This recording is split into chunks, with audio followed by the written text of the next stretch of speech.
Friends, welcome back to MS आरीवर्क classes. तर आज या व्हिडिओमध्ये आपण पाहणार आहोत 5D साठी पॅचेस कशा प्रकारे बनवायचे। हे फेदर पॅच आहे। तर सगळ्यात अगोदर इथे आपण एक पॅच ठेवला आहे, ज्याचं मार्किंग आपण अगोदरच्या व्हिडिओमध्ये पाहिलेलं आहे। तर हा पॅच खाली ठेवायचा आहे, कटआउट काढलेला आहे।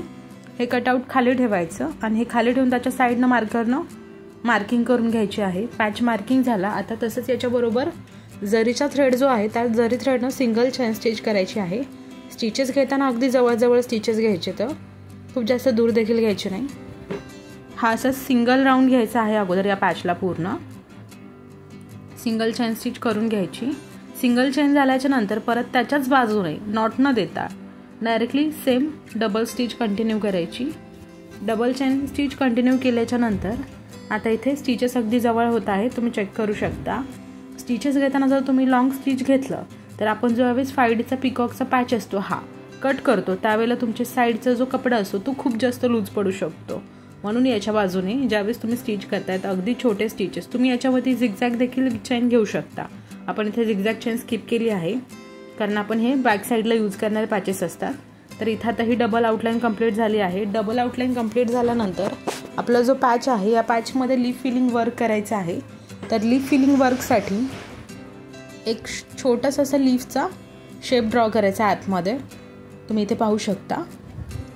हा शेप ड्रॉ केल्यानंतर इथे कटबीट्सचा यूज केलेला आहे। कटबीट्समध्ये तुम्ही स्मॉल साईज, ही जी साईज आहे ही मीडियम साईज आहे। तर या मीडियम साईजच्या बीट्समध्ये आपण वर्क करणार आहोत। तर इथे एक सोबत 5 कटबीट्स ॲड केले आहेत। 5 कटबीट्स घेतले, नंतर एक सिंगल चेन, नंतर डबल। आता डबल चेन केल्याच्या नंतर हाच धागा रिपीट घ्यायचा आहे। धागा रिपीट घेतल्यानंतर याच्यामध्ये परत अजून कटबीट्स वरच्या साईडने ॲड करायचे। प्रत्येक वेळेला तुमचे कटबीट्स एका डायरेक्शनमध्ये येतील। आता इथे देखील 5 कटबीट्स घेतले आहेत, सॉरी इथे 4 यूज केले आहेत। तुमच्या साईज वाईज तुम्हाला घ्यायचे आहेत की या साईजपर्यंत किती बसतील। तर हा जो राहिलेला स्पेस आहे याच्यामध्ये किती बीट्स होतील यानुसार तुम्हाला बीट्स घ्यायचे आहेत। आता इथं कमी जास्त होऊ शकतात प्रत्येकाच्या साईजनुसार। आता इथं नॉर्मली 4 बीट्स झाले आहेत। 4 बीट स्टिच झाले, परत सिंगल आणि डबल स्टिच घेतला, रिपीट। ही प्रोसेस तुम्हाला लास्टपर्यंत खालीपर्यंत करायची आहे, पाहू शकता।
वर्कची इथे आता एक साइड कंप्लीट झाली आहे, राईट साइड। सेम आता लेफ्ट साइडनं पण वरच्या बाजूने स्टार्ट करायचे।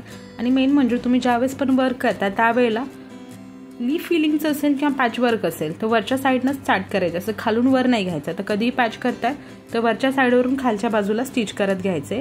आता जे या साइडला स्टिचेस घेतले सेम तेच या बाजूने पण स्टिचेस घ्यायचे आणि बीड्स तुमच्या अकॉर्डिंग ॲड करायचे आहेत की या स्पेसमध्ये किती बसतील त्यानुसार तुम्हाला बीड्स घ्यायचे आहेत। आता जसं राईट साईड झाली सेम तशीच लेफ्ट साईड, याला लोडिंग वर्क देखील म्हणतात। ज्यावेळेस आपण 3 ते 4 बीड्स एकसोबत लोड करतो ते लोडिंग स्टिच असते।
आता लेफ्ट आणि राईट दोन्ही साईडचं लोडिंग झालं आहे। त्याचबरोबर आता आतमध्ये जे यूज केले आहेत ते कटबीट्स आहेत। कटबीट्स देखील स्टिच करता इथं तुम्ही 2-2, 3-3 घेऊ शकता एका टायमिंगला। एक लाईन सरळ स्टिच करायची आहे। एक लाईन झाल्यानंतर इथं देखील नॉट द्यायची। आता ही लाईन आपण का घेतली हे देखील आपण पाहणार आहोत। तर खालच्या साईडला अगोदर ही लाईन ड्रॉ केली आहे। आता हा जो राहिलेला स्पेस आहे आपल्याला सरळ लाईनमध्ये कव्हर करायचा आहे का तर नाही करायचा। याच्यामध्ये आपण जशी वरच्या साईडला लोडिंग घेतली सेम तीच लोड घेणार आहोत। आता इथे कटबीट्स घेतले आहेत, खालून धागा वर काढायचा आहे।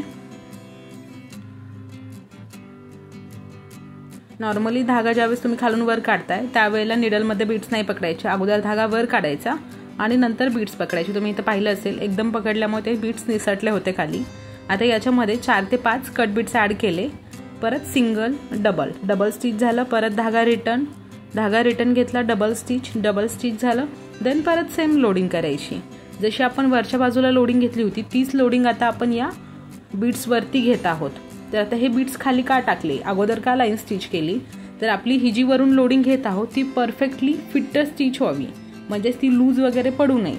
आता काय होतं इथं आपण बऱ्याचशा वेळेला जर सिंपल अशी लोडिंग घेतली, जशी साईडला घेतली तशी जर आतमध्ये लोडिंग घेतली तर मग ती लोडिंग लूज होते। जर त्याच्या खाली तुम्ही असा पायपिंगचा नॉड सुद्धा यूज करू शकता। आपण इथं पायपिंग नॉड नाही यूज केला, तर इथे कट बीट्सचीच लाईन केलेली आहे। आता कट बीट्सची लाईन केल्यानंतर त्याच्यावरतीच ही लोडिंग होत आहे। अकॉर्डिंग टू यू तुम्हाला बीट्स तुमच्या साईजनुसार तिथे जेवढी साईज असेल गॅप असेल त्यानुसार ॲड करायचे आहेत। असं लास्ट शेवटीपर्यंत करायचं आहे।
आता इथे आपला पॅच रेडी झाला आहे। ही लास्ट लाईन होत असेल यामध्ये। लास्ट लाईन झाल्यानंतर याला नॉट द्यायची। नॉट दिल्याच्या नंतर व्यवस्थितपणे नॉट द्या। तुम्ही एक देऊन परत अजून एक घेऊ शकता म्हणजे ती नॉट व्यवस्थित फिक्स राहील। तर हा पॅच आपला रेडी झाला।